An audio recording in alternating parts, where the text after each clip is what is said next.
जय श्री कृष्ण। वास्तु ज्ञान गंगा चैनल पर आप सभी का स्वागत है। एकादशी का दिन भगवान विष्णु को बेहद ही प्रिय है। उसमें भी कार्तिक मास की एकादशी का अनंत गुना फल है। कार्तिक मास की एकादशी के दिन 4 काम जरूर करने चाहिए।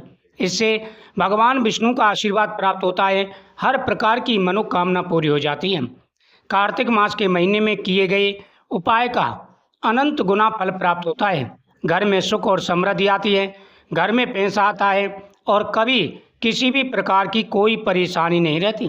इसलिए तो कहते हैं कार्तिक मास में जल्दी ही आपको फल की प्राप्ति हो जाती है और मासों से अधिक। और मासों में हम उपाय करते हैं उसका जितना फल प्राप्त होता है उससे शीघ्र कार्तिक मास में फलों की प्राप्ति हो जाती है। जिस प्रकार से भगवान शिव का प्रिय है सावन मास, उसी प्रकार से भगवान कृष्ण का प्रिय है कार्तिक मास। कार्तिक मास में एकादशी के दिन 4 काम करने हैं। पहला काम है भगवान लड्डू गोपाल जी को स्नान करा के स्नान का वो जल है वह पीना है। स्नान का जल घर में छिड़केंगे और वह पिएंगे। अकाल मृत्युहरम सर्वव्याधि विनाशनम विष्णु पादोक्तम पीत्वा पुनः जन्मना व्यतीते। कार्तिक के महीने में कथाओं में भी भगवान कृष्ण के भगवान सालग्राम जी के स्नान के जल का महत्व की वर्णन कहा गया है। अनंत गुना महत्व है इसका। शरीर के रोग दूर हो जाते हैं, घर में दरिद्रता दूर हो जाती है, सभी पापों का नाश हो जाता है, हर प्रकार के मनोरथ पूरे हो जाते हैं। दूसरा काम तुलसी माता के सामने दीपक जलाना। तुलसी माता को स्पर्श ना करें, लेकिन तुलसी माता के सामने दीपक जरूर जलाना चाहिए।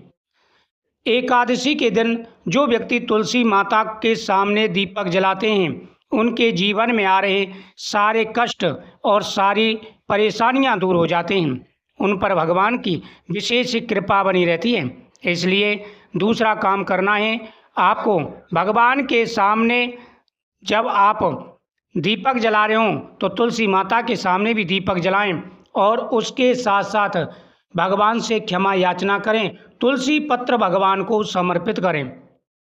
तीसरा उपाय, इस दिन गौ माता की पूजा।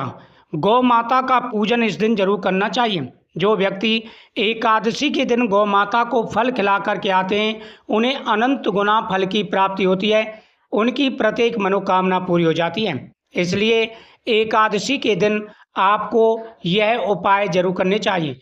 और चौथा है पीपल वृक्ष के नीचे दीपक जलाना। पीपल वृक्ष के नीचे जो दीपक जलाते हैं उनके सभी कार्य सिद्ध हो जाते हैं।